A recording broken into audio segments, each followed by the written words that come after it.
Nurture की, उसी में बता दिया था। तो सर आपने नहीं बताया था। कौन कौन कहता है नहीं बताया, एटॉमिक नंबर ही नहीं बताया है, ऐसा कौन बोल रहा है? सर एटॉमिक नंबर तो सर आपने बताया था, लेकिन आपने उसका एटॉमिक वेट नहीं बताया। ओके, बिल्कुल नहीं बताया। No sir. चलो आज ट्राई करेंगे अगर जल्दी हुआ तो। ओके, तो हमारा ये चैप्टर कंप्लीट हो चुका है। इसमें लास्ट में चेंजेस कॉज्ड बाय डिसॉल्विंग हमने देखा था ना लास्ट लास्ट क्लास में। यस सर, आपको आपको हमें expansion and contraction of material लिखवाना उसमें क्या लिखा हूँ? डिसॉल्विंग में तो कुछ लिखाना नहीं है। एक्सपेंशन एंड हमने लिखवाया था इसलिए बोलो। Okay, expansion and contraction of material, तो आपने इसको देख लिया एक बार? Yes sir. सर किसने किसने देख लिया? सर आए okay, so can anyone explain expansion in the solids, expansion in solid, can anyone? Sir Yes, sir कुछ ऐसे मटेरियल्स होते हैं जो मतलब कि हीट की वजह से मतलब कि एक्सपैंड हो जाते हैं, क्योंकि उनके अंदर एक तरीके से गैसेस अंदर चली जाती हैं जिससे वो एक्सपैंड हो जाते हैं। सर जैसे हम लोग बैलून को देखते हैं, और सर वो कभी कभार बैलून क्या होता है, अगर हम लोग उसे धूप में रख देते हैं तो उससे जब सनरेज आती है तो वो मतलब कि फूल जाता है थोड़ा सा। anyone else? Anyone else? Expansion of liquid, बेटा hello. Expansion in liquid sir हम लोग ऐसे कह सकते हैं कि सर हम लोग जब आइस Okay, को just leave. In your page number 65, please open page number 65. Not 65 actually, हाँ 65. Please open the page number 65.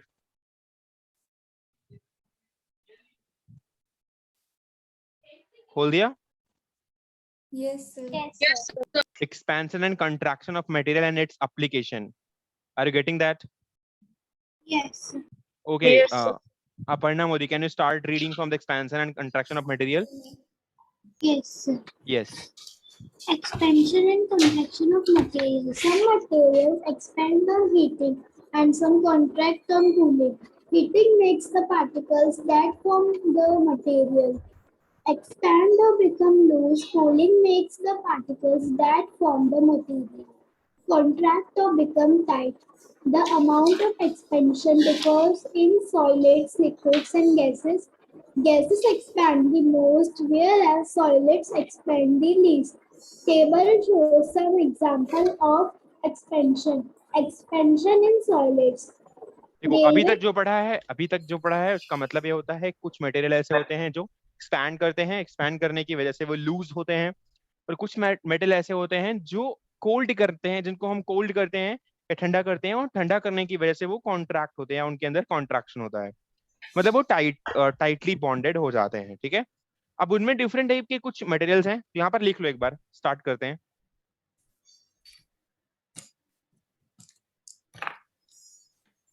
Excuse me sir, मैं समझाऊं इस पैराग्राफ? क्या बेटा? सर मैं समझाऊं इस वाले paragraph? No, I'll just give you the heading: expansion and contraction of Materials.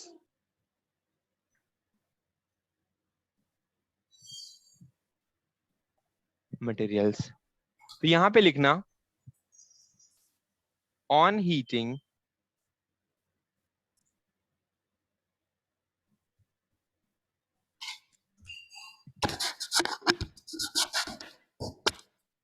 some materials expand, and on cooling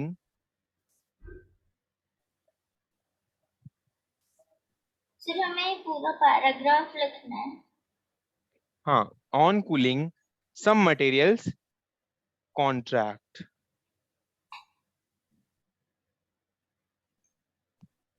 बस इतना ही लिखना है, on heating some material expand, and on heating on cooling some material contract। Sir expansion और contraction में सिर्फ इतना ही लिखना है सर, एग्जांपल्स यस वगैरह बेटा, नहीं लिखना? नहीं बेटा, आगे हम बात करते हैं ना, इतना ही लिखना है अभी।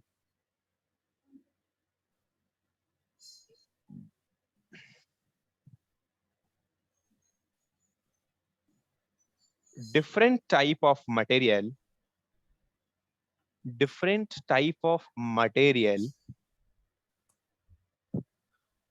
will be having different type of material will be having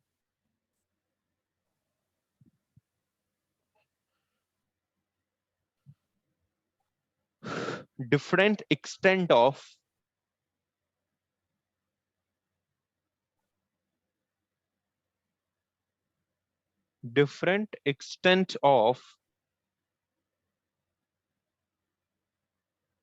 contraction and expansion. Different extent of contraction and expansion. Okay. Excuse me sir, अभी हटाइएगा मत सर, अभी मैं लिख रहा हूँ।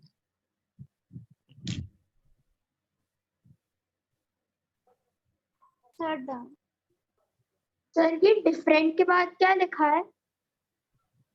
हाँ, डिफरेंट के बाद क्या लिखा है? डिफरेंट एक्सटेंट ऑफ या डिफरेंट अमाउंट ऑफ लिख सकते हो। सर ऑफ के बाद क्या लिखा है? तो मुझे सेकंड स्टेटमेंट समझ नहीं आई। मैं बता रहा हूँ ना, मैं बता रहा हूँ।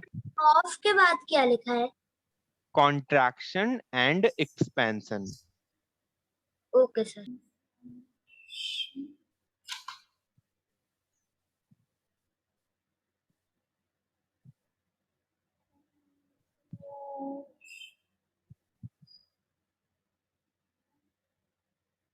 देखो बेटा, इसका मतलब है different type of material will be having different extent of. Extent का मतलब होता है अमाउंट। अलग अलग टाइप के मटेरियल के पास अलग अलग अमाउंट ऑफ एक्सपेंशन और कॉन्ट्रैक्शन होगा। अब अमाउंट मतलब कभी ज्यादा अमाउंट में कॉन्ट्रैक्शन होगा, कभी कम अमाउंट में। अगर गैस होगी तो उसको जैसे आप हीट करोगे ज्यादा एक्सपैंड करेगी, सॉलिड को हीट करोगे कम एक्सपैंड करेगी, लिक्विड को हीट करोगे वो सॉलिड से थोड़ा ज्यादा हीट करेगी और गैस से थोड़ा कम एक्सपैंड करेगी, राइट। तो अलग अलग टाइप का मटेरियल होगा, अलग अलग स्टेट में अलग अलग एक्सटेंट ऑफ कॉन्ट्रैक्शन और एक्सपेंशन होगा। कोई दिक्कत यहां तक समझ में आया? नहीं? कैसे आ गया? ओके, आगे बढ़ूं? Yes sir.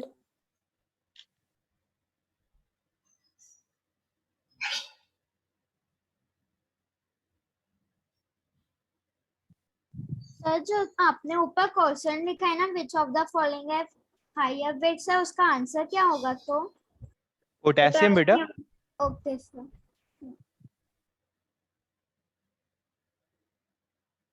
सर आप पोटेशियम पे एक बार टिक लगा दीजिए।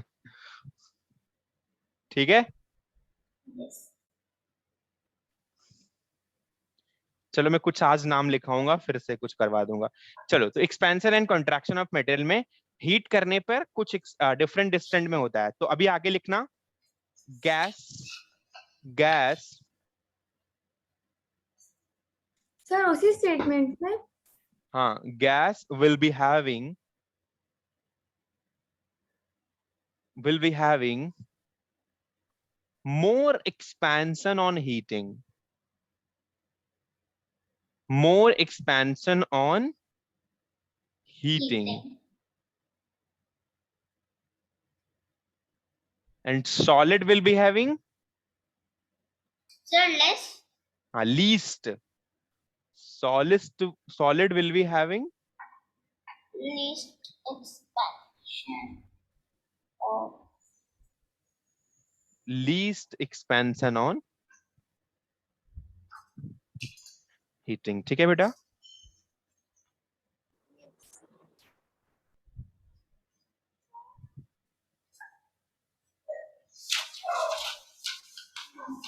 Is a liquid having some more than solid and some less than gas? Yes बेटा, yes.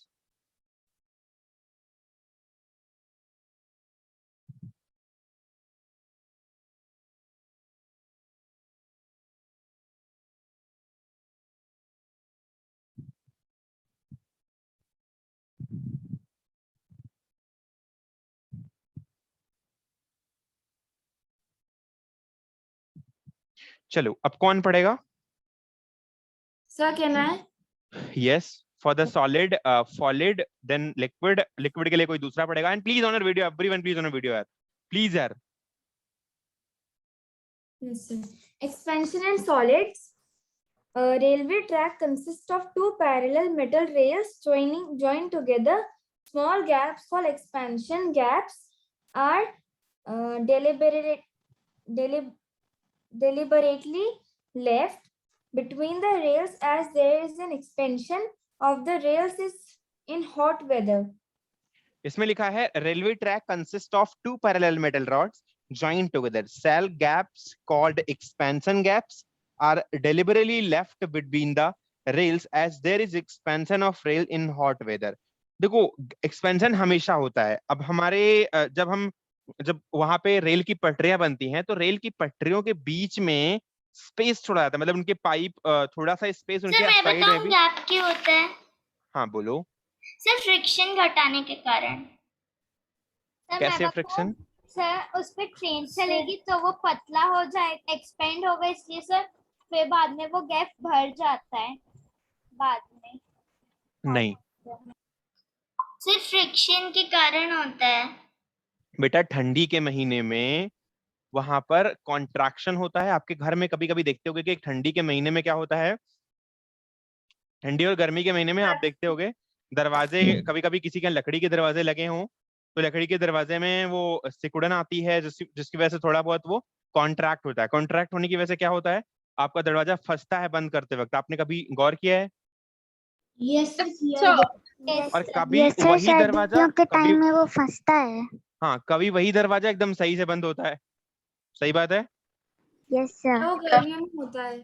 हाँ वो गर्मियों में होता है।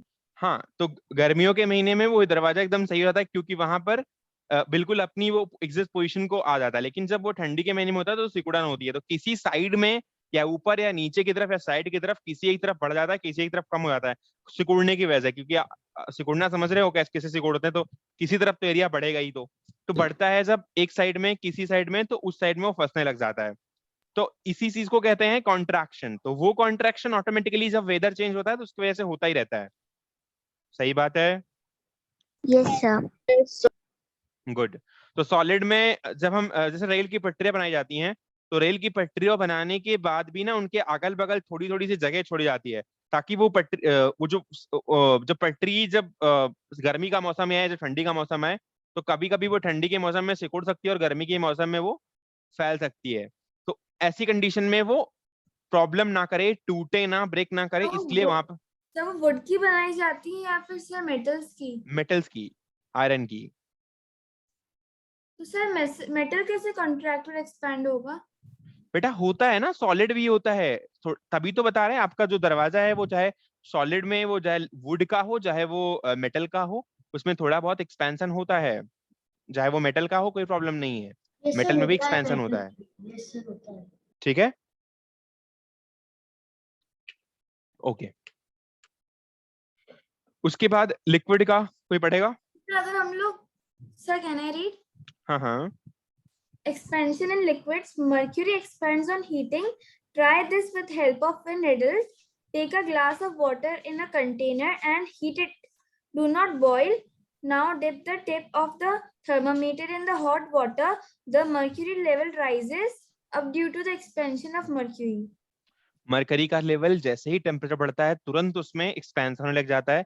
आज उसी की बेसिस पे हम अपना थर्मामीटर भी बनाते हैं। थर्मामीटर में क्या करते हैं, उसमें हम मरकरी भर के रखते हैं और एक लाइन के थ्रू नीचे से ऊपर तक एक लाइनिंग ज्वाइन रहती है, उसके बीच में स्पेस होता है, नीचे मरकरी भरा हुआ होता है। जैसे ही मरकरी को थोड़ा सा टेम्परेचर मिलता है वो अपने आप को एक्सपैंड करके राइज करने लग जाता है। तो वहां पर जितना राइज करता है उसके अकॉर्डिंगली वो सेट होता है कि कितना थर्मामीटर में टेम्परेचर गया है या कितना वो हीट हुआ है। उसका एक अलग रीडिंग होता है, जैसे अब फ़ारेनहाइट का रीडिंग अलग है, सेल्सियस का रीडिंग अलग है, वो हम आगे पढ़ेंगे। लेकिन अभी के लिए यही कि हम जब लिक्विड को भी चाहते हैं तो वो लिक्विड भी अपने आप इजीली एक्सपैंड होता है जैसे हम इसको हीट देते हैं। ठीक है। सर जो डिजिटल थर्मामीटर्स होते हैं सर उनमें भी क्या मरकरी होती है अंदर? नहीं, मरकरी तो नहीं होता, लेकिन उनका कुछ सिस्टम अलग होता है, उसमें पॉइंटर सिस्टम होता है। Okay, expansion in gases. Yes. Yes. Can If anyone? you keep an inflated balloon in the sun for some time, what will happen? It will grow in size as the air inside it expands on taking heat from the surroundings. What does it means? Sir मतलब कि sir जैसे इसमें हम लोग कोई balloon रख दें हम लोग अगर बाहर और जिस पे सनलाइट आ रही हो और सर उस सनलाइट की वजह से उसके अंदर गैसेस चली जाएंगी उसके बाद सर वो फूल जाएगा. गुड. उसके बाद वो फट भी सकता है. Yes, sir. Yes. ओके. तो ठीक अगर उल्टा. हम लोग उसकी उस गिटार balloon को- कैसे लगेगी? क्या क्या क्या? सर जैसे वो सन से अपने आप फूल जाएगा तो सर उसकी गिटार कैसे लगेगी? सर वो तो वापस से ही इन्फ्लेटेड हो जाएगा. क्या कैसे लगेगी? सर जैसे अगर लेकिन हम हम लोग धूप उसे में बैलून बांधेंगे कैसे फिर हम लोग उस बैलून को? हेलो. सर वो बोल रही है कि हम लोग उस बैलून को बाद में बांधेंगे कैसे फिर? बांधेंगे कैसे मतलब? सर जैसे हमने एक बैलून बाहर रखा है उसके ऊपर सनराइज हो रही है और सर वो मतलब कि सर फूल गया उसके बाद वो पूछती है हम लोग उसे बांध सकते हैं क्या? ऐसा नहीं है कि वो जो आप एक ऐसा होता तो फिर हर कोई अपने घर के छत पे बैलून रख के चला आता और फिर वो फूल जाता शाम तक. ऐसा कुछ नहीं है. जो थोड़ा बहुत अगर बैलून मान लो भरा हुआ होता है और उसका लेयर थोड़ा कम होता है इसकी वजह से जब उसमें थोड़ा सा एयर पास करता है तो वो अंदर की तरफ चला जाता है एयर. और या फिर सर बस अगर हम लोग ऐसा कर दें कि हमने मतलब कि बैलून लिया उसे हम लोग ने छत पे रखने से पहले हमने उसे नीचे नॉट बांध दी उसके बाद सर उसके बाद वो फूलेगा क्या? हाँ फूलेगा, थोड़ा बहुत फूलेगा. ओके मतलब सर. हवा बहुत कम ही जाती है ना तो बहुत कम ही पास फूलेगा वो. चलो. उसके बाद आपका कॉन्ट्रैक्शन कॉन्ट्रैक्शन की कोई दिक्कत तो नहीं है ना? कॉन्ट्रैक्शन ठीक उल्टा होता है. चलो कर लेते हैं सॉलिड में Yes. कर लेते हैं. if we hold a very hot glass tube under cold water it cracks it because the outer surface of the glass come in direct contact with the cold water and contracts as more compared to the inner surface. तो क्या होता है अगर हम मान लो एक हम बहुत ही हॉट ग्लास लिए हुए हैं ठीक है और उसको हम एक अगर कोल्ड वाटर के ऊपर डाल देते हैं तो वो टूट जाता है. क्यों टूट जाता है? क्योंकि जो आउटर वाली सरफेस हो रही है तुरंत ग्लास का वाटर के कांटेक्ट में आ जाता है या ठंडे सरफेस के कांटेक्ट में आ जाता है तो वो अपने आप को तुरंत सिकोड़ता है लेकिन इनर सरफेस नहीं आ पाता जिसकी वजह से वो अपनी जगह पे मेंटेन रहता है. तो ये हमारा कॉन्ट्रैक्शन का एग्जाम्पल हो सकता है एक सॉलिड के कॉन्ट्रैक्शन का. लिक्विड के कॉन्ट्रैक्शन में तो बहुत सारी चीजें आ सकती हैं जैसे कि जैसे मरकरी ही ले सकते हैं. मरकरी में भी कॉन्ट्रैक्शन होता है जैसे आप टेम्परेचर हटाते हो तुरंत कॉन्ट्रैक्ट कर जाती है वो अपने लेवल पे फिर से पहुंच जाती है भले ही टेम्परेचर बढ़ा हुआ हो. आप उसको कम टेम्परेचर पे लेके जाओगे मान लो अगर आप नॉर्मल टेम्परेचर पे लेके रखे हो 25 डिग्री सेंटीग्रेड पे और आपने उसमें बर्फ वगैरह डाल दी या बर्फ थर्मामीटर यूज करते हैं तो मतलब कि सर वो तो थोड़ा टाइम तक रहता है उससे सर हम लोग चेक कर सकते हैं और सर जो नॉर्मल मर्क्यूरी थर्मामीटर होता है सर उससे हम लोग मतलब कि सर थोड़े टाइम तक नहीं रहता कि हम लोग चेक करने के लिए. कैसे थोड़ा टाइम तक? सर जैसे हम लोग डिजिटल वाला हम लोग बेसिकली थर्मामीटर जब यूज करते हैं तो उसमें मतलब कि हमारी हिस्ट्री स्टोर हो जाती है. जैसे आज हमने चेक किया हमारा 108 सही से 180 नहीं बेटा वो जो आप बोल रहे हो वो नॉर्मल थर्मामीटर में ऐसा नहीं होता कि आप चेक करोगे वो हिस्ट्री स्टोर रहेगी वहां पे. वो थोड़े टाइम बाद जैसे ही आप टेम्परेचर डाउन करोगे वो टेम्परेचर अप करने से डाउन करने से उसका फंक्शन वर्क करता है. अप करते हो मरकरी ऊपर चढ़ जाता है डाउन करते हो मरकरी नीचे चढ़ जाता है नीचे चला जाता है.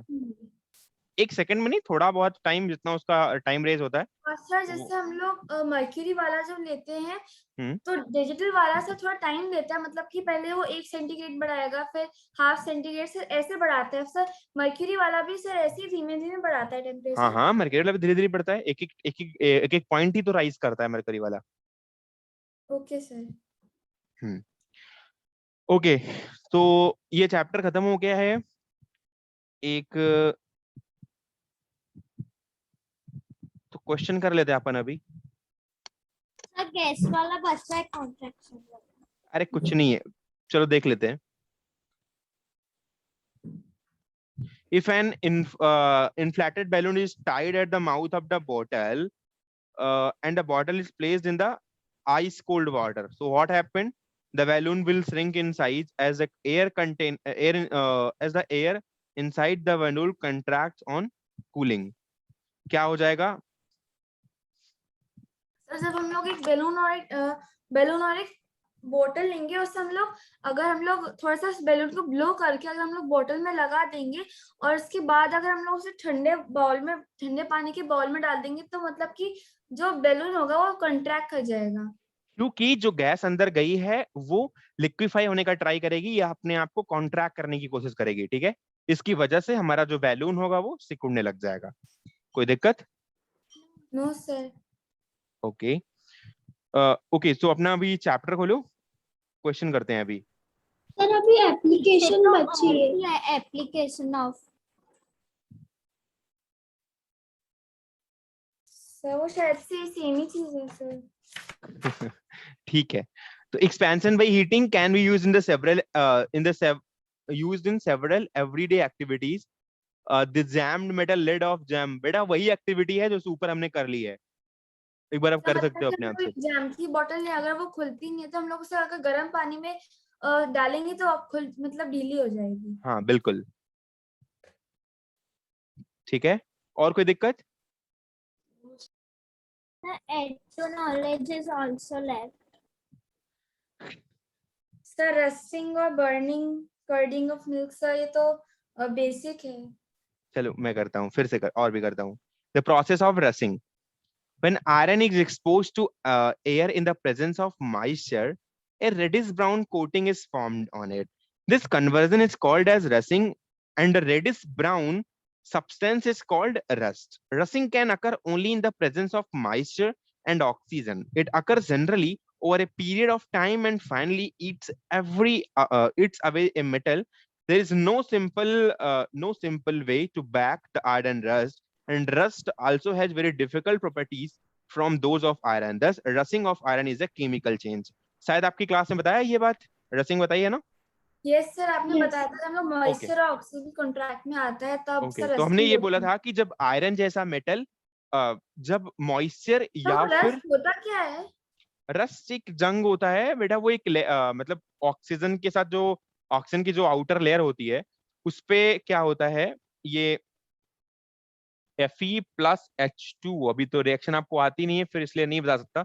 और ऑक्सीजन की जब रिएक्शन होती है तो ये आयरन को फेरिक ऑक्साइड में कन्वर्ट कर देता है, इसके ही ऑक्साइड में कन्वर्ट कर देता है। और ऑक्साइड जो होता है वो हाइड्रोजन वाटर के साथ मिलकर के एक जंग बनाता है, उसका फॉर्मूला ये होता है। लेकिन फिर भी आप ये समझो कि वो आयरन और ऑक्सीजन का एक मिक्सचर होता है जिसमें ऑक्सीजन भी मिला हुआ होता है और आयरन भी मिला हुआ होता है। तो मतलब कि हम वो जंग जो होती है वो आयरन को सर मतलब कि खत्म कैसे कर सकती है? क्योंकि आयरन को डिस्ट्रॉय करती है, उसकी आइडेंटिटी को खत्म करती है, क्योंकि वो एक तरीके से जैसे कि वो कीटाणु हैं, समझ रहे हो? Okay sir. हाँ मतलब अब उसकी जो यूनिट बॉडी है या जो पर्सनल उसकी बॉडी है उससे उसको रिमूव आउट करती है, उसके बाद उसको खुद की आइडेंटिटी को खत्म करती है जिसकी वजह से वो अपनी आइडेंटिटी शो नहीं कर पाता। तो अब Fe2, हाँ जी बताइए। एक्सक्यूज मी सर, हाँ हाँ सर जो वो होता है सर, जब लोहे पर सर रस्ट लग जाती है तो सर लोग बाग पेंट करवाते हैं, तो सर पेंट ऐसा क्या करता है जिससे रस्टिंग नहीं होती? हाँ, बताता हूँ। मॉइस्चर और ऑक्सीजन का मतलब कि रिएक्शन नहीं हो पाता। हाँ बिल्कुल एग्जैक्टली जो पेंट होता है वो उसके ऊपर लेयर बना के रखता है जो कि आगे ऑक्सीजन और वाटर की रिएक्शन नहीं होने देता है। वो एंटी रिएक्टेंट का यूज मतलब एक एंटी रिएक्टेंट की तरह से बिहेव करता है वो, और फर्दर रिएक्शन आयरन की वाटर और ऑक्सीजन के साथ नहीं हो पाती है जिसकी वजह से उस पे जंग नहीं लग पाती है। This is the reason behind that. Okay yes sir. Okay, तो ये हो गई रसिंग। रसिंग भी ऑलरेडी करी थी हमने। द प्रोसेस ऑफ बर्निंग क्या है, आगे क्या है रसिंग के बाद? Process of burning.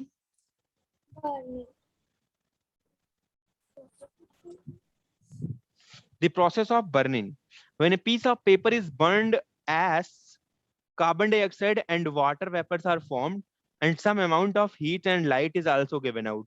The ash formed on completion of burning cannot be converted back to paper thus the process of burning is a chemical change. तो ये भी एक केमिकल चेंज है, क्योंकि जब हम किसी चीज को जलाते हैं तो उसमें ऐश मिलती है, कार्बन डाइऑक्साइड मिलती है, और जो भी सब्सटेंस मिलता है हीट होकर के वो निकल जाता है, तो उसको बैक साइड वापस नहीं लेके जाया जा सकता। इसलिए जो प्रोसेस ऑफ बर्निंग होता है वो क्या होता है, केमिकल चेंज होता है। वो ऑक्साइड की प्रेजेंस में, जब उसमें ऑक्सीजन की प्रेजेंस में जब ऑक्साइड बन जाता है तो वो एक केमिकल चेंज हो जाता है, उसमें फर्दर पीछे की तरफ नहीं जाती रिएक्शन, जिस वजह से हम बर्निंग को भी कह सकते हैं कि वो भी एक केमिकल चेंज है। और जो हमारा रसिंग है वो भी एक केमिकल चेंज है। The process of curding of milk is a chemical change because a new substance curd is formed from the milk. Also curd cannot be converted back to the milk, so the process is irreversible. जो हमारा दही बनाने का process है milk से भी जब हम दही बनाते हैं तो दही से फिर से मिल्क नहीं बनाया जा सकता। तो ये एक तरीके से सिंगल स्टेप प्रोसेस है और एक तरीके से फर्दर थर्ड डायरेक्शन में चलता है, मतलब कि इरिवर्सिबल है। अगर ये इरिवर्सिबल है तो क्या कह सकते हैं, this is the process of chemical change. Is there any problem? No sir. Okay, तो हमने 3 प्रोसेस पढ़े। एक आग रसिंग ऑफ ऑक्सीजन आयरन। की मदद से जलती है। क्या बेटा? सर जो आग जलती है वो हाँ बेटा, ऑक्सीजन की हाँ वजह बेटा, से हाँ जलती बेटा, हाँ हाँ। जब आग जलेगी ऑक्सीजन का होना इंपॉर्टेंट होगा। है। Okay sir. ठीक है, क्वेश्चन की तरफ बढ़े। Yes sir. Okay,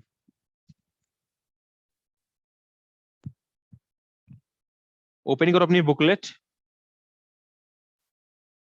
exercise number 1, question number 1। Can anyone read? Can and I? Please on your video everyone. Can I? Everyone please on your video please. Sir, can I? Sir, can I? Please. Sir, can I? Yes, Aparna Modi. Sir. A change which can be reversed is called reversible change. Reversible change. Okay, next question. So can I? Yes, Which of the following is not a reversible change? Say boiling of egg. The melting of wax.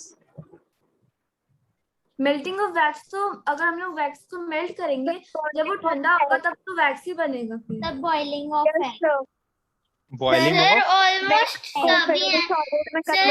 Alcohol को boil कर देंगे sir, boiled egg को boil कर देंगे sir. Melting of wax भी हो सकता है sir. Boiling water. Boiling of reversible change boiling of egg इसलिए नहीं है क्योंकि जब हम लोग एग को बॉईल करते हैं उस समय उसका जो शेल होता है, मतलब कि शेल के अंदर जो ओवा वो पक जाता है, वाइट हो जाता है अंदर। हाँ, हाँ। और वाटर फिर से रिवर्स हो सकता है, वैक्स भी फिर से सॉलिड में बन सकता है। कैंडल वापस अल्कोहल भी फिर से सॉलिड में बन सकता है। बेटा जिससे पूछूंगा आप वो बोलेगा, ठीक है। अथो Kumar, which of the following is not a reversible change? Question number 2. Boiling of egg. Why?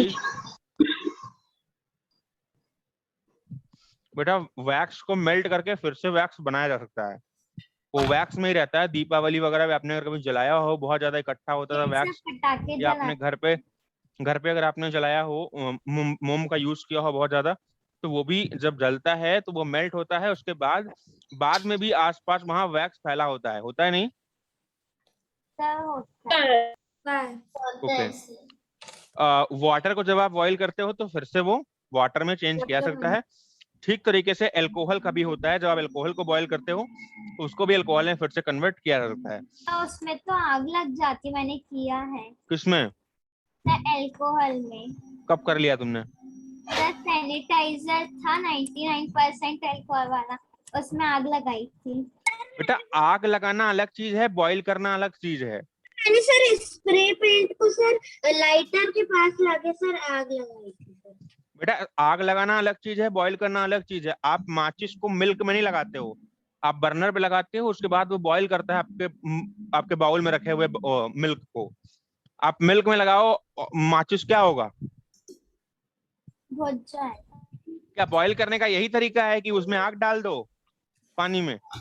No sir, हम लोगों को बर्नर को नीचे रखना पड़ेगा। बॉईल करते हैं नीचे से। हाँ, नीचे से बॉईल करते हैं, वो थर्मल थर्मल तरीके से वो जाता है, उसमें थर्मल एनर्जी का फ्लो होता है, जिसके बाद वो बॉईल करता है आपके वाटर को, राइट? सर अब हम लोग मतलब सर जो आग है वो सब जैसे हमने आग है सर, मतलब बहुत ज्यादा आग लगी है, हम लोग उससे थोड़े से पानी से हम लोग उसे बुझा सकते हैं कौन सी आग? सर, कैसी भी आग। नहीं, अरे ये कोई बात हुई? कभी बुझा सकते हैं, कभी नहीं बुझा सकते हैं। तो किसी के बाल में आग लग गई तो कहाँ बुझती है? नहीं सर, सर वो लोग ऐसा कैसे करते हैं सर? आग लग जाती है तो सर ऐसे कर देते हैं सर, वो बुझ जाती है। बेटा वो फायर एक्सटिंग्विशर वगैरह होता है, उसमें यूज करते हैं, आगे चल के बताएंगे। नहीं नहीं नहीं नहीं नहीं सर, सर जैसे कहीं पे भी आग लग गई सर, वो ऐसे ऐसे ऐसे करके कर देते हैं हाथ से, या फिर सर शूज से ऐसे ऐसे कर देते हैं, तो सर वो आग बुझ जाती है। रिएक्शन को डिस्ट्रॉय कर देते हैं ऑक्सीजन के साथ, जो ऑक्सीजन के प्रेजेंस में रिएक्शन हो रही है, या फिर जो कंबशन हो रहा है उसको डिस्ट्रॉय कर देते हैं, उसको डिस्टर्ब कर देते हैं एक तरीके से। किसी को आग लगती है तो उसको ऐसे पैम्फलेट सोचना लगाते नहीं हैं। लगती तो। यार आराध्या निखरा, ये तुम इतनी सारी तुमने ये क्या बोलते हैं इसको, ट्रॉफीज। ट्रॉफीज कहाँ से जीती हैं? सर मेरी नहीं है, मेरे पापा की है। ओके, बता दो यार कोई तरीका है तो।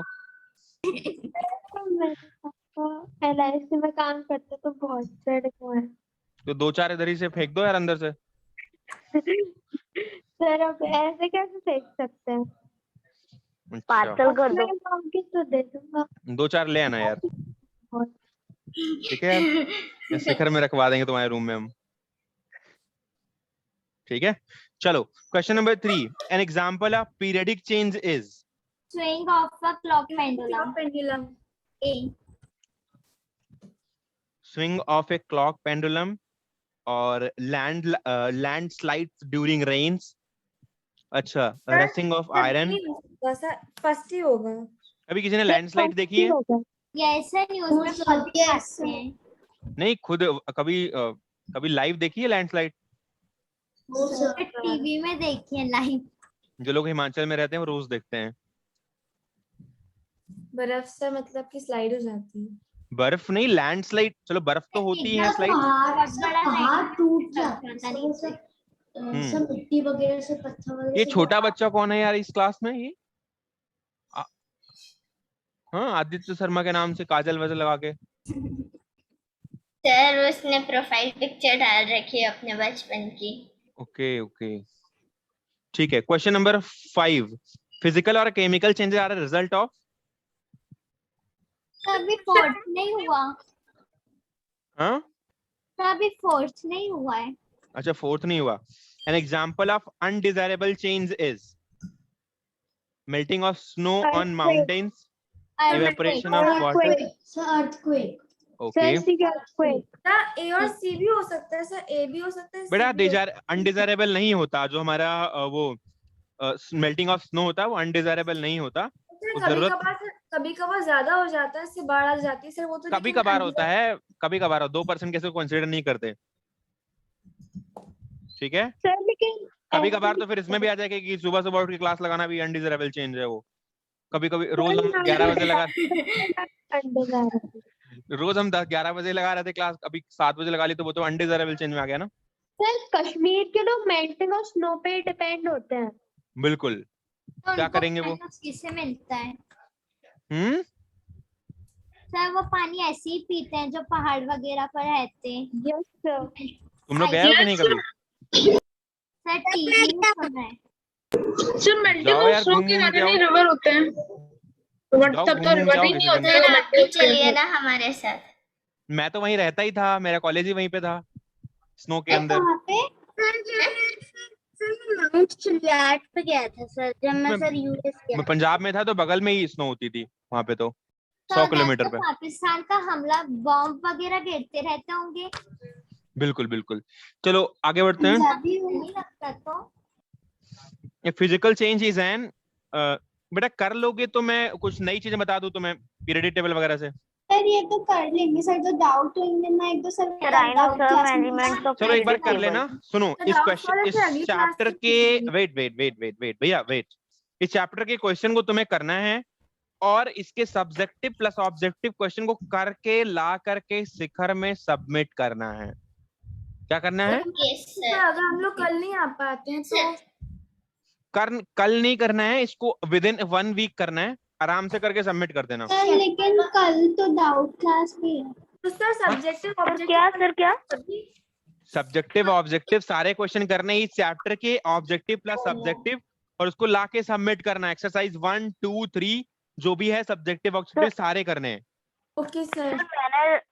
सर इस चैप्टर के सबमिट करने ना हमें। हाँ, इस चैप्टर के सबमिट करने हैं बस। Okay sir. ठीक है, हाँ बोलो। सर मेरे डिवाइस में बैटरी नहीं है सर, ये कभी भी बंद हो जाएगा तो sir okay, you can leave the cancel meeting बेटा, करना है। You can leave the meeting. नहीं सर, तब तक तो चलना है। ओके ओके,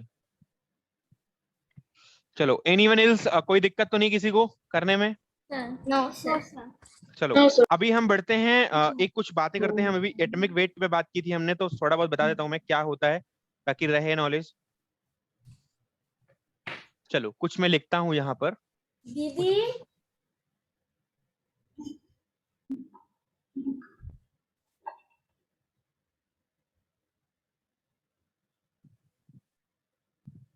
सर ये हमें लिखना है। हाँ लिखना है बेटा, फिर क्या मैं ऐसे ऐसे लिख रहा हूँ? सर लिख रहे हैं। Sir hydrogen and helium, lithium, boron, carbon, nitrogen, fluorine, neon. बेटा मैंने नहीं पूछा ना आपसे, हैं?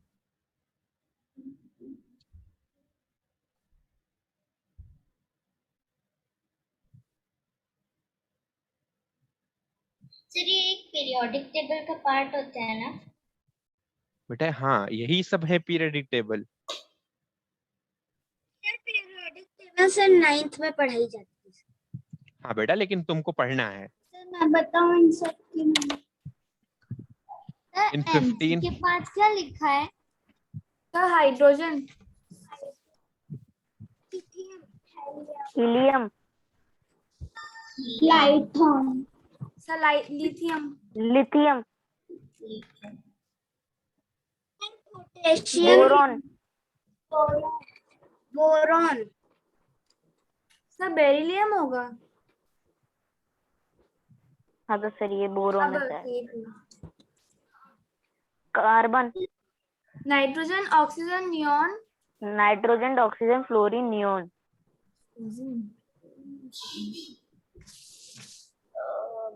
Oxygen, fluorine, neon. सर उसके आगे का नहीं पता।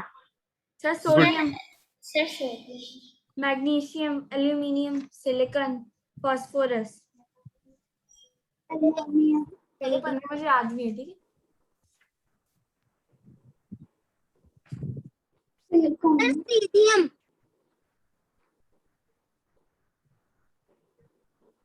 Sir sir potassium. ये पोटाशियम होता है ना? सर आज आप हमें सारे लिखवा दोगे क्या सर? 118। नहीं नहीं, बस केवल 15 तक। सर जिसमें मैं नोट्स बनाती हूँ ना सर उसमें पूरे लिखे हैं। सर ये सर आप ग्रुप पे भेज दीजिएगा सर इसका। सर 103 सारे लिखा। सर इसका स्क्रीनशॉट आप सर क्या लिखा है एफ के बाद? सर मेरी जो नोट्स वाली रजिस्टर है ना सर उसमें तो पहले से ही छप रखे हैं। बेटा सारे ये लिखने हैं, अभी अभी के भी लिखने हैं, और मैं किसी को पूछ सकता हूँ। एफ के बाद क्या लिखा है 9th वाले पर? क्या बेटा? सर 9th वाले पर एफ के बाद क्या लिखा है? नियॉन, हम नियॉन। लोग इसकी जगह सर हम लोग पीरियोडिक सर मैं टेबल 9th कर का ले। बोल रहा हूँ। बेटा जितना लिखा रहा उतना लिखो पहले। क्लोरीन।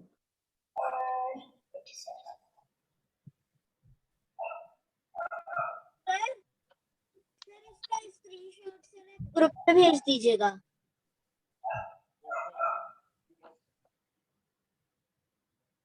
टेबल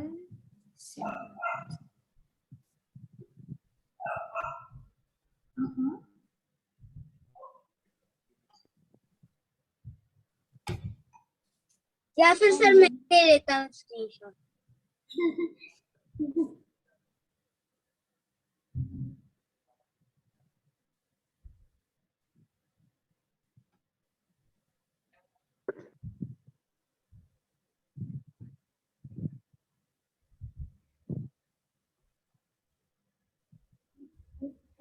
क्या हो रहा है?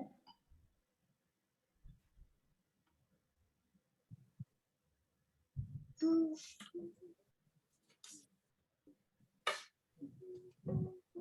लिख लियो। ये क्या हो रहा है भाई?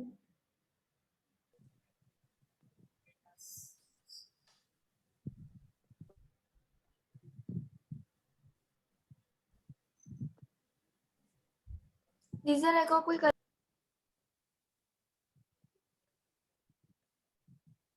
सर बोरॉन का एटॉमिक वेट नहीं होता है बेटा, उसको नहीं लिखना है आपको, तो याद नहीं कर पाओगे फिर। जितना लिखा रहा है उतना ही लिखना है।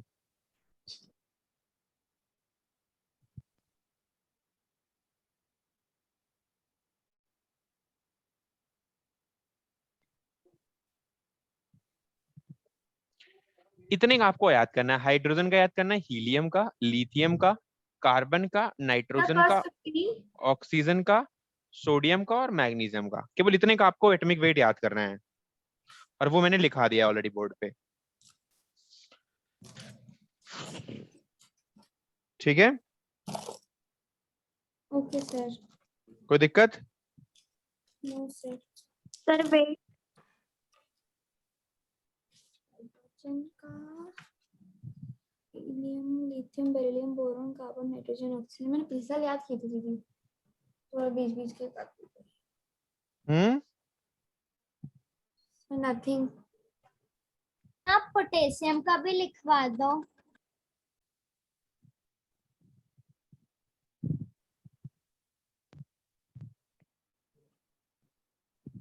क्या लिखा दे पोटेशियम का? Sir atomic weight. नहीं जरूरत है तो मैंने दे दिया था, बस इतने की जरूरत है तुम्हें बस। ओके इसकी भी जरूरत कमी है, आप बस याद कर लो इसको, इतना याद कर लो एटलीस्ट। ठीक है सर आप एक बार इनके नेम की स्पेलिंग बोल दोगे? बेटा, HYDROGEN, HELIUM, ELITHIUM, BERILIUM, BORON, CARBON, NITROGEN, OXYGEN, FLUORINE, NEON, SODIUM, YUMAG, NESIUM, ALLU, MINISUM, SILICON, FOS, PHOSPHOROUS। Okay sir. सारी स्पेलिंग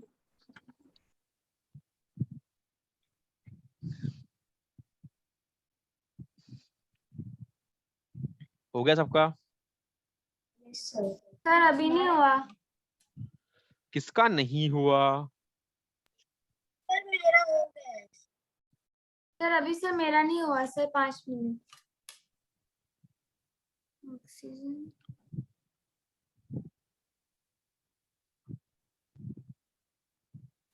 सर ये सारे एलिमेंट्स है ना? हाँ बेटा, ये सारे के सारे एलिमेंट हैं जो कि पीरियडिक टेबल में 1 से 15 तक के नंबर हमने ऑलरेडी आपको लिख दिए हैं। सारे के सारे क्या हैं? एलिमेंट्स। एलिमेंट्स। भानगढ़ किले में सर घूमने गए हैं? गए हैं यार। सर मैं भी गया हूँ सर। सर 2-3 बार गया। मिला कुछ?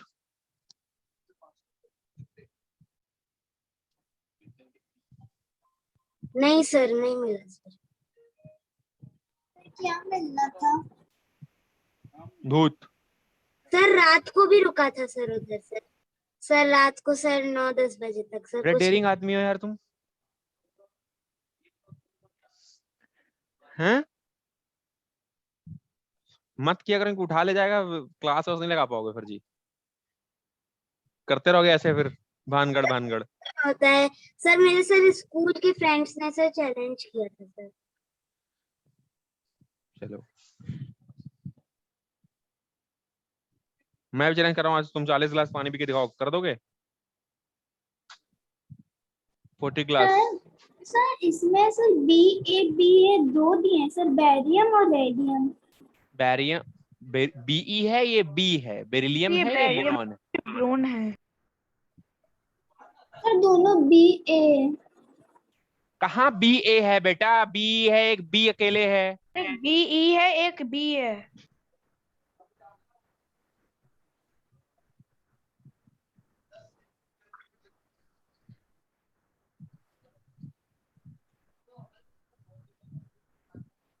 चलो कुछ और नाम लिखा देता हूं, उनको याद रखना।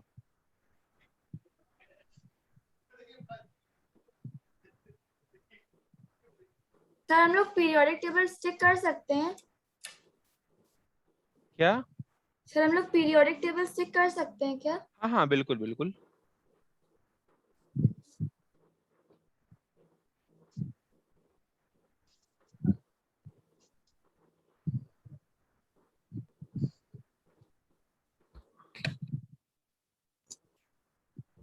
अब फर्स्ट वाले पर क्या लिखा है? Na से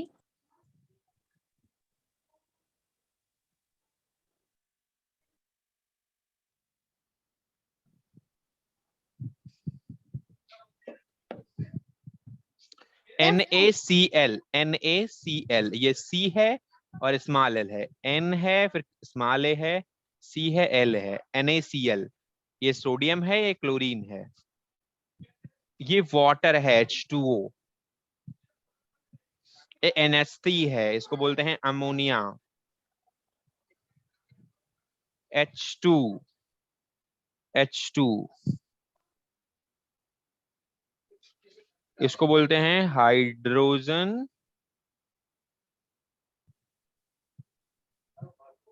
गैस।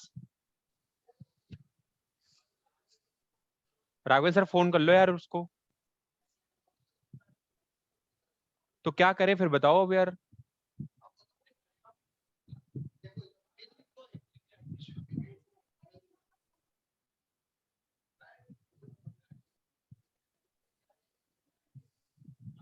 सर एक सर रिमोट कंट्रोल आता है सर। सर वो सर देख लेता है कि सर आसपास कोई नेगेटिव एनर्जी है कि नहीं।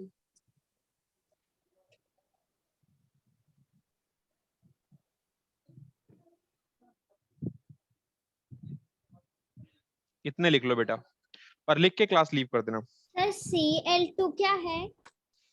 क्लोरीन गैस है बेटा, लिखा हुआ है सबके सामने। Nitrogen gas, chlorine gas, oxygen gas, hydrogen gas, ammonia, water, sodium chloride, इतने नाम मैंने लिखे हुए हैं। कहने लिया, मैंने लिख लिया। लिख लिए? You can leave the class. Yes. हाँ, you can leave. If anyone had written, please leave the class. Okay sir, bye sir. Bye bye.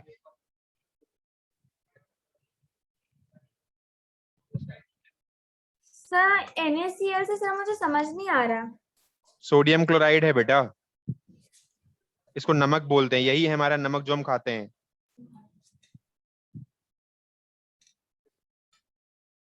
Okay sir. Sir मतलब ये फॉर्मूला है?